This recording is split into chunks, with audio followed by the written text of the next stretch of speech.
Are you working hard yet find yourself stuck in the same financial position year after year? The problem might not be what you're doing, but what you're not noticing. In today's video, I'll be going over the 4 everyday habits that stealthily sabotage your financial growth. These aren't just spending mistakes, they're the unseen chains locking away your wealth potential. By the end of this video, you'll not only recognize these habits, but how to break free from them, setting yourself up for a brighter, more financially free future. So let's get into it. The first habit we're going to be talking about is not tracking your spending. Now imagine every time you get money, it's like a bucket of water. But if there are holes in the bucket and the water leaks out, you end up with less than you started. That's what happens when you spend money without tracking it. Because it's easy to buy little things here and there without realizing how it all adds up. This could be extra snacks, online subscriptions that you don't really use much, or just buying things on impulse. Because when you don't know where your money's going, you can run out without even understanding why. It means there might not be enough left for really important things that you need or want later on, like that fashion item you wanted, or a PlayStation, or even saving up for a trip. And the thing is, you can start by simply writing down what you spend money on in a notebook or a spreadsheet, or even like an iPad or basic app on your phone. It really doesn't have to be fancy. The goal is just to be able to see where your money is going. Then you can try set a limit for how much money you want to spend each week or each month on different things. It's like giving yourself a money plan to help you save on the stuff that really matters to you. And some tips to get started on this is set clear categories. Divide all of your spending into categories like groceries, going out, entertainment, all the different parts of your life, including savings. This will help you see where you might be spending a bit too much. Another tip is using tools. There are so many free apps out there that can help you track your spending easily. Let me know down in the comments if you want a simple Google Sheet template that can help you get started. And the last tip I want to give is review regularly. Take a look at your spending every month to see how you're doing and if you need to adjust your plan. Look, by keeping a close eye on your spending, you'll start to notice patterns and find ways to save more without feeling like you're missing out. It's all about making sure that your money is used in the best possible way for you. Habit number 2 is delaying savings and investments. Look, the saving situation is really not great. And to give you a glimpse into it, let me hit you with some stats. 16% of adults in the UK have £0 in their savings, and 46% of people in the UK would struggle to survive over a month if something were to happen to their income and they needed to rely mostly on their savings. And if you're curious about where you would stand in savings in terms of your age group in the UK,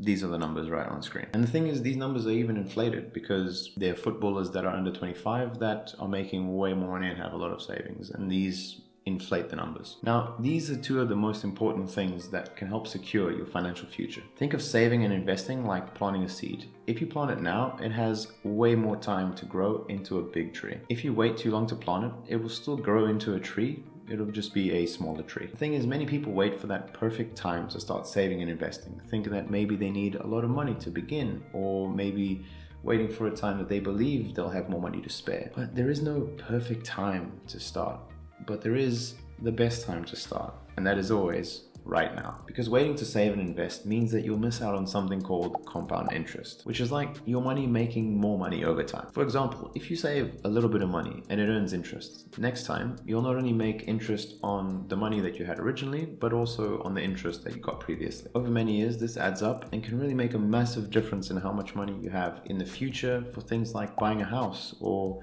traveling, or even retiring and playing golf every day. The trick is to start small, because you don't really need a lot of money to start. Think about saving any money that you get coming in. That could be an allowance, or birthday money, or money from jobs or side hustles that you have coming in. It could be as simple as putting a few pounds in your savings account every week or month. The key is to make it a regular habit, and over time you can increase the amount as you're able to. So my tips to get started, is to start right now. Open a savings account if you don't already have one, and begin by saving small, manageable amounts regularly. Another tip is automatic savings. Set up an automatic transfer from your current account to your savings account right after you get paid. Even a small amount is a good start. And lastly, set goals. Start having clear goals for your savings and your investments, because knowing what you're saving for can really help keep you motivated. Remember that the magic of growing your money doesn't come from how much you start with, but from starting and sticking with it. Your future self will thank you for the decisions that you make today. The third habit is living beyond your means. This habit is like eating more food than your stomach can handle, which then leads to discomfort, which, believe me,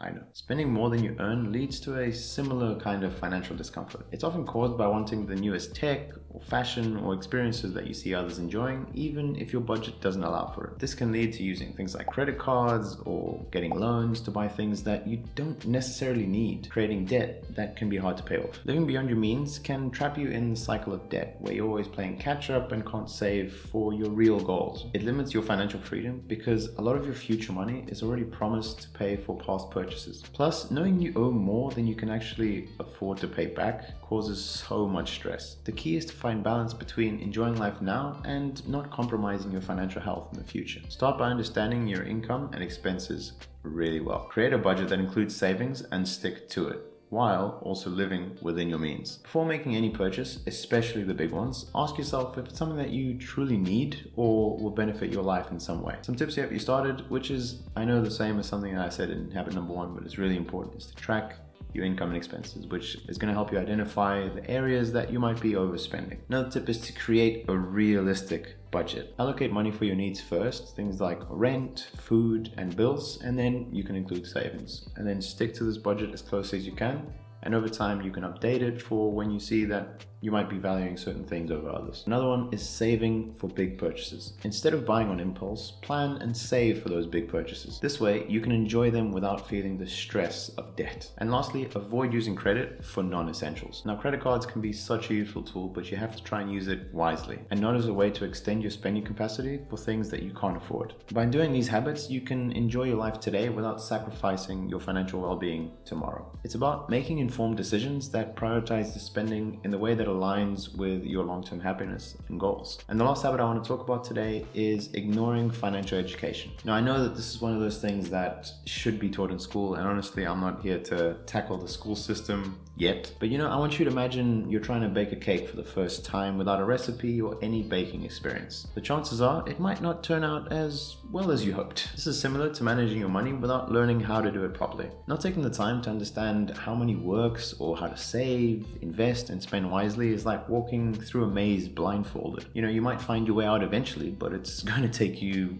much longer and harder than if you had a map. By not learning about finances, you could be missing out on opportunities to make your money grow or save on your expenses. For example, understanding how interest rates work can help you save a lot of money on loans or credit cards. And not knowing can also lead to mistakes that really cost you, like investing in something without understanding the risks. So start building your financial knowledge bit by bit. You don't need to become an expert at all, but learning the basics can really improve your financial decisions. There are so many great resources out there that are available for free or at a low cost. You can read books or watch videos like this one right here. And also, something that doesn't really get talked about much is speaking to a friend of yours that you've seen has made good financial decisions and is a bit more financially savvy than you are right now. So some tips to get you started with this is to, set learning goals. Decide on one area of personal finance that you really want to dive into and get better at. This can be budgeting, saving, investing, or even taxes. And try learn that for a little bit, and then you can move on to the next stage for something else. Another tip is applying what you learn. Try to apply all the things that you start learning into your financial decisions, because honestly, learning is more effective when you use the information in real life scenarios. Look, by putting time into financial education, you're not just